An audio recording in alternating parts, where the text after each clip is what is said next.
I did it based on lack of knowledge. So making mistakes when you have no idea that you're making mistakes is very easy. But Hashem decided that, okay, it's time to wake him up.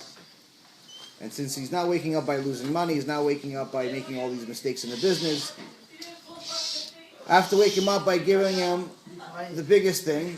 So in November 18th of 2006, I went to have a simple surgery that was supposed to take a couple of hours and send me home. Not one of those heart surgeries that I'm supposed to be there for months or anything. Simple surgery. The same level of surgery as if, let's say, for example, you went to fix your eyes. You go, I had also done when I was thinking early 2000. You go there, they do the laser surgery on your eyes. It's maybe a few minutes and they send you home. A little more than that, but not quite a serious surgery, so I went to have an elective surgery. The doctor told me that before the surgery, the doctor told me that I'll be uncomfortable for a few days, but I'll be back to work on Monday. I said, okay. Taking off a couple of days of work is not. I went to the surgery, and I woke up out of the surgery screaming my lungs out because something went wrong with the surgery. They cut something, they did something that cut some type of nerve, and they had no clue that they did it. Nerves can't be fixed. So my screaming couldn't be fixed. They gave me enough drugs to kill a person, which eventually calmed me down after a couple of hours.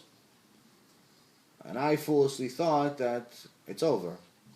So, as I was supposed to, I went home. Not thinking anything of it. I had a sandwich of shawarma. And I told everybody good night. I woke up 45 minutes later, screaming even worse than what I did at the hospital. Only this time I didn't have all the drugs they have in the hospital. And I didn't stop screaming for 62 days. For 62 days, the most amount of consecutive sleep that I was able to get was 15 minutes.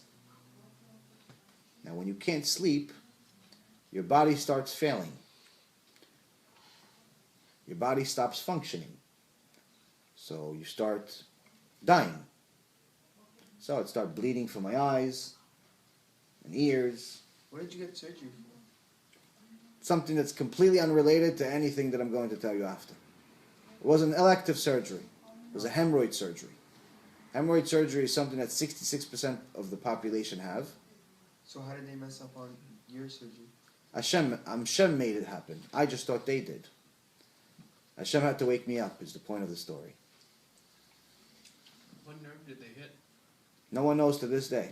Since I had a lot of money, over the next 7 years, I spent everything that I could, going to over 50 doctors, trying to diagnose what happened.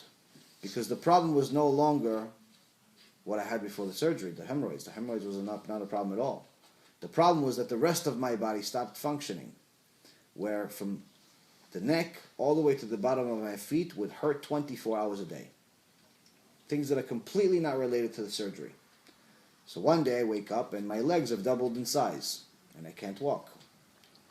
Another day, my legs start hurting to the point where I can't function. Next day, my arms. Next day, my chest.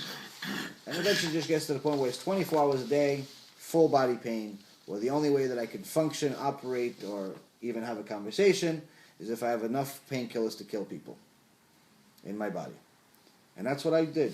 And that's what I continued trying to survive for the next 7 years. So when people ask you, does Judaism talk about Gan Eden and Gehenom? The answer is yes. But there's two types of Gehenom. Gan Eden, we don't really have that much details about it because we can't fathom what good really is. We don't really know what good is because everything we think is good is what the Yetzer Hara told us is good, and in reality it's bad. We think women and a new girlfriend every day is good. That's bad. We think money is good. As I told you, money leads most of the time to bad. It's necessary, but it leads more to bad than good. We think that cars are great. In reality, a Toyota Prius and a Ferrari will still get you from one point to the next point. Only that the Ferrari will get you there with a bunch of sins because of all the ga'ava you're going to have on the way. What's ga'ava? Ego. So most of the things we think are good are actually bad. So Gan Eden, we don't really have a concept of what it is. And the Torah doesn't talk that much about it. Gehenom, it does. Why? Because we do have a concept of what bad is. We know what suffering is, not like what Gehenom really is, but we have a concept of suffering. People have lost people that they love. People have had broken hearts. People have had all types of difficulties, pain. People know, even a kid your age knows what suffering is. Even when you were 10 years old, you know what suffering is to some extent. Obviously, as you grow up, you really realize more and more. So we have a concept of what suffering is. But there's two types of Gehenom. The one I saw and the one I learned about. The one I learned about in the Gemara and a few other places, we're not going to talk about today. The one that I lived is the point of the whole story. The one I lived, as bad as it was, living in 24 hours a day in pain, and then having all of the money that I made, millions and millions of dollars, disappear into thin air, either through bad investments, or people stealing from me, or friends taking it. Everything that could go wrong, going wrong. Everything going wrong. Spending every moment that I can trying to figure out why should I even live for tomorrow, and being in depression, and just dealing with these problems. All of that bad was my version of Gehenom in this world. Because when you have pain, people don't know it unless they look at you, because you can't see pain. It's not, pain is not necessarily indicated by blood. Sometimes you have pain and there's no blood. So people would look at me and I look like a young kid, not that much older than most of you guys, and I look perfectly normal.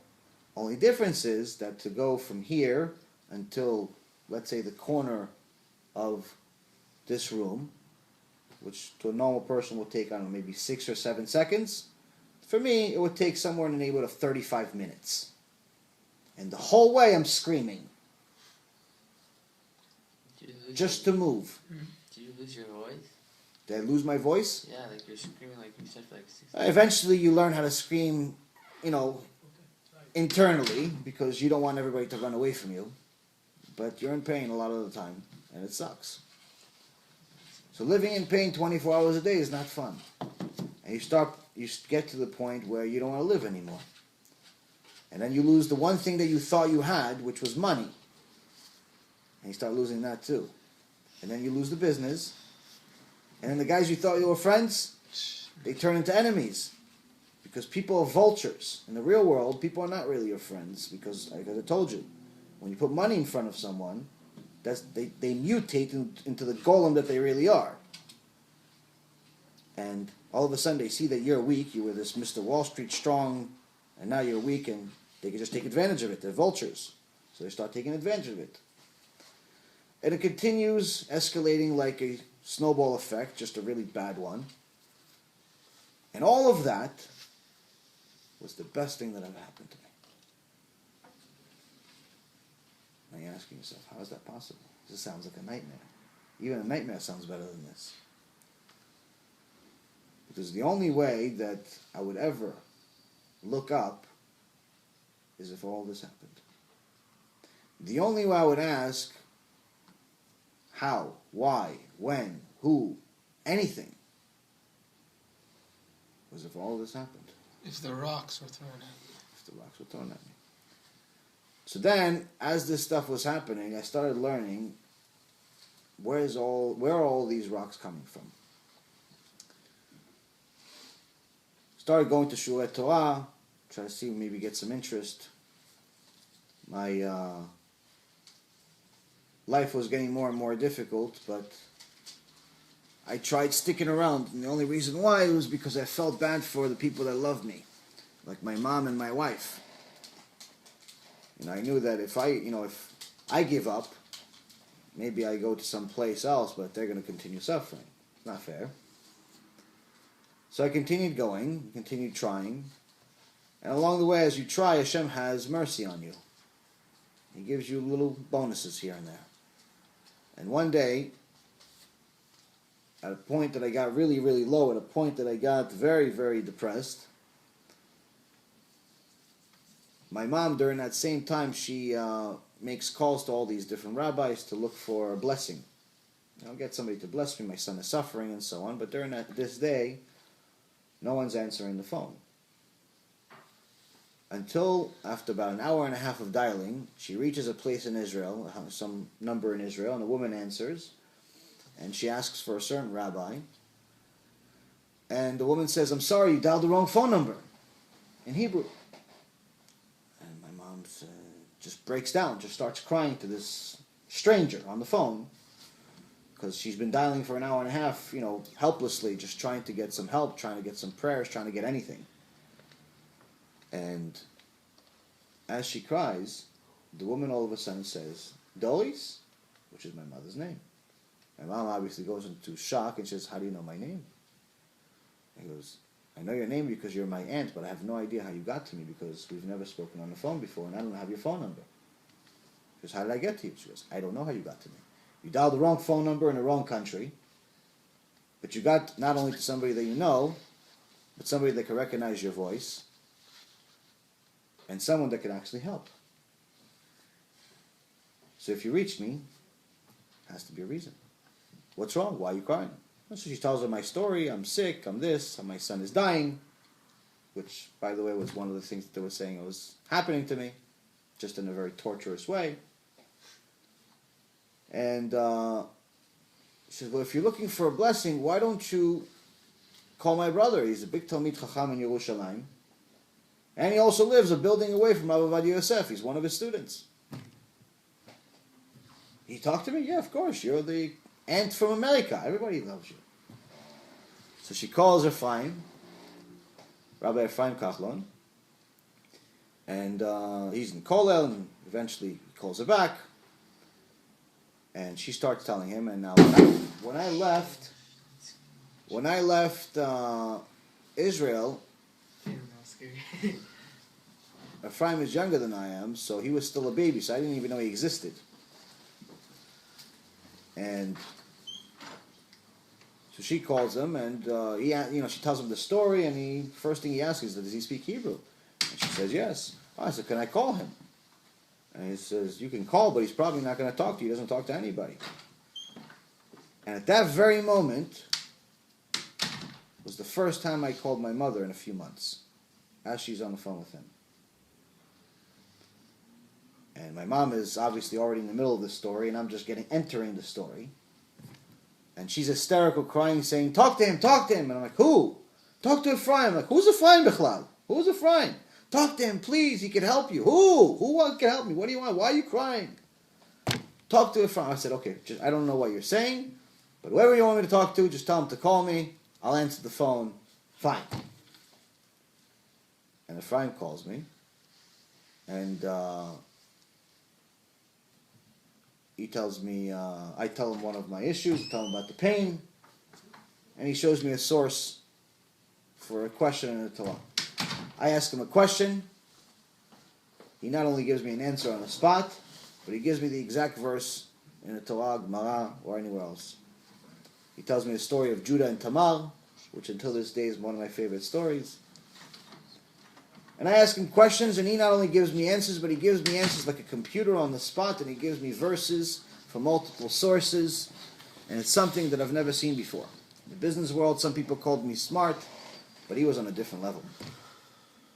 He was in a different world. Never seen anything like it.